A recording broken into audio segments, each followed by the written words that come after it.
Welcome. This is a tiny bookcase, and stick around and join me for my review on the Night Circus.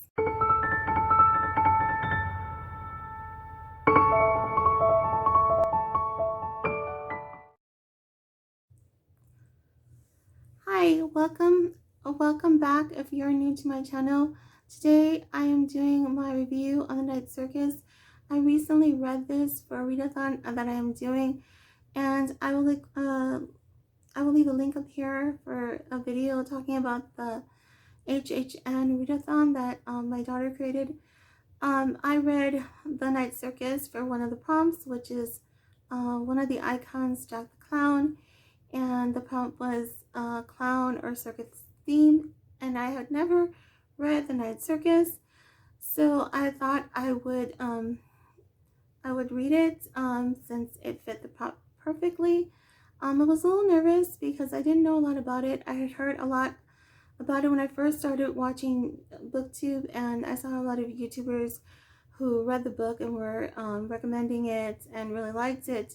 But I'm a fraidy cat, so I didn't read it because I thought it was scary, and it wasn't.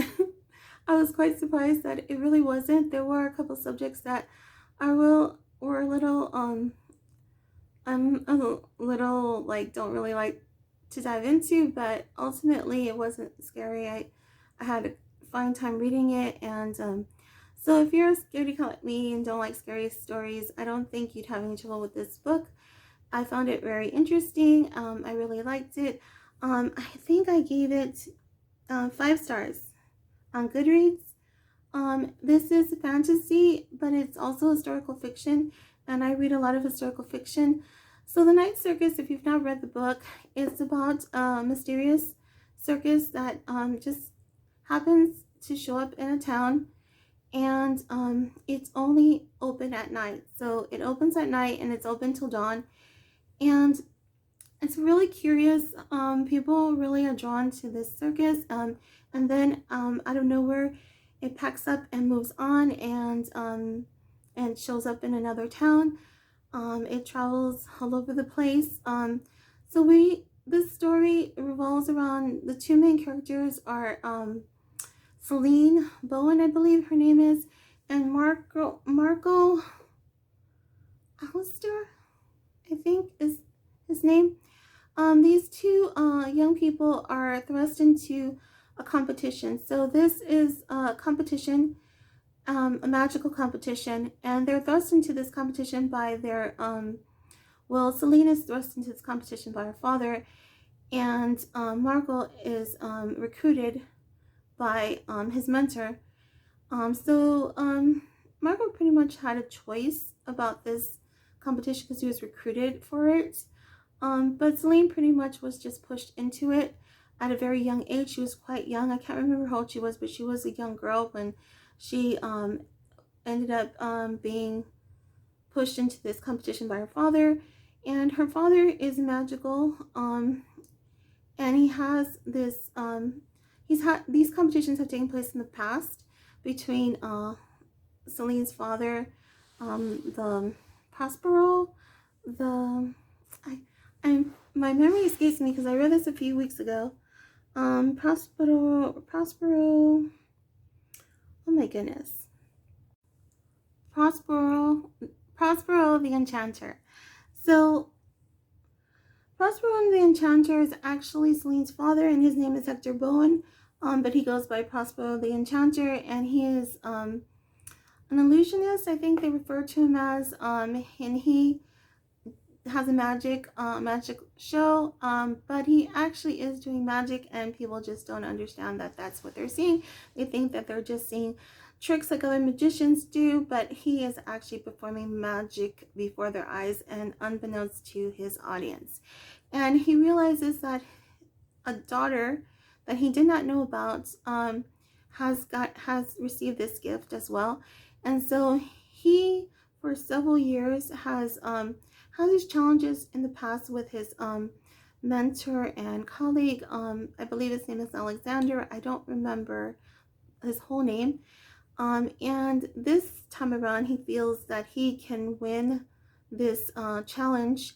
So he puts his daughter up for this challenge against a challenger of his colleague Alexander. And Alexander is not really sure he wants to enter into this challenge because he's worried for Hector's daughter, Celine. She is quite young, and he wants to make sure that he understands what he is getting his daughter into. But Hector is very committed to this challenge, and he believes that he is going to win, that his daughter will beat whoever Alexander comes up with. So eventually Alexander agrees to this challenge, and he is in search for his own champion. So this book takes place over several years. They do go back and forth in time to certain time periods. And there are several characters in this book. You do hear a lot about Celine's her life and what she's gone through as she's grown up. Her father is always training her for this challenge. And then you do hear about the selection process. Alexander is attempting to find his challenger, and then you hear about the boy that he does select and eventually trains, who is Marco Alistair, I think that's his name. And so you hear about his life and his training, and then of course once this challenge finally comes to fruition and it's taking place. So the night circus is a mysterious circus that people are intrigued and enchanted by, and they are very excited to attend. But it's also the arena where this challenge is actually taking place. So these incredible attractions that these patrons are actually witnessing are actually they're created by these magical these magicians who are actually competing against each other. So it's very interesting. I found that I was hooked quite away with this story, and I couldn't put it down until I finished it. And that was it took me a little bit because I had it on audio.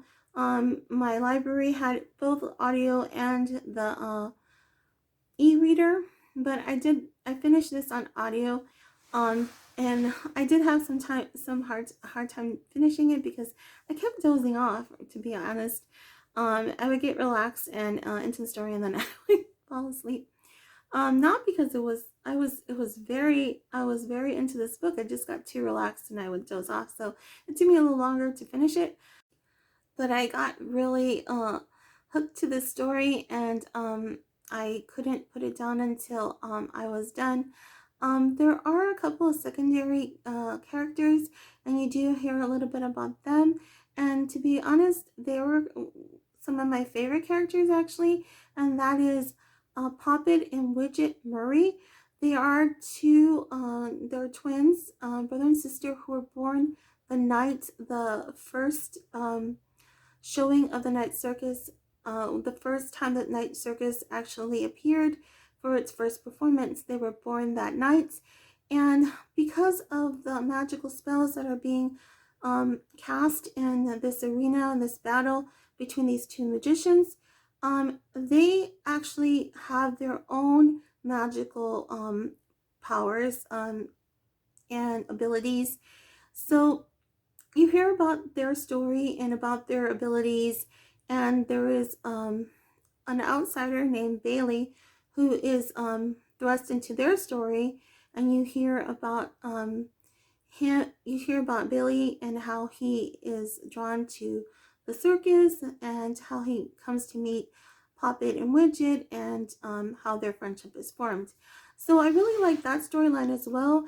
I found it, sometimes I was really wanting to know what was going to go on with them, but the main story is actually Celine and Marco. And not to put any spoilers out there, but this story is also a romance. So the story has a lot of different aspects to it. So you have the fantasy, the historical fiction, the magic part, and there's also some romance.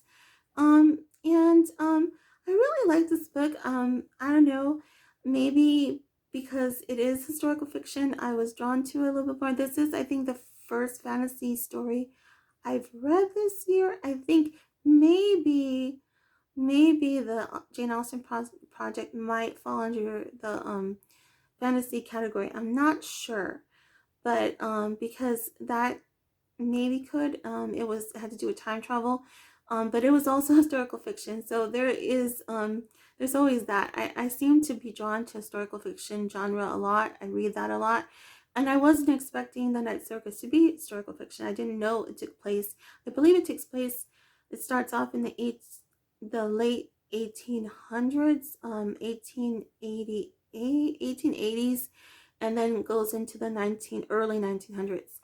And they do go back and forth. Like I said, there's a couple of years that they tend to keep going back and forth. And that was a bit confusing to me. So I was glad that I had the ebook so I could read certain parts, because I was a little confused on the way they go back. Because like I said, there's a lot of different characters, and they're really rich characters. Even the characters maybe that you might not like, this author, I think she did a great job with her characters. Like, they weren't generic. You really, I don't know, I really gravitated to certain characters, and I just really like this book all around. I recommend it to anybody who maybe is getting into fantasy, I guess. And like, I'm not a big fantasy reader. I don't, like I said, I don't really read fantasy, but I really enjoyed this book. So that's pretty much all I have for you today for this review. I hope that it wasn't all over the place. I haven't been posting any videos recently. There has been a life changing event in my family. My daughter used to be virtual, home school at home virtually. And just recently, we made this a switch, so she's going in person now. And there's been a lot of going on. I had a lot of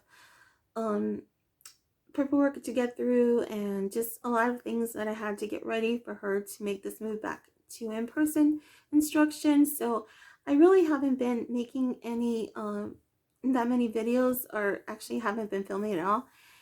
So there will be a couple videos coming out eventually. I don't know when, because I haven't had a chance to film.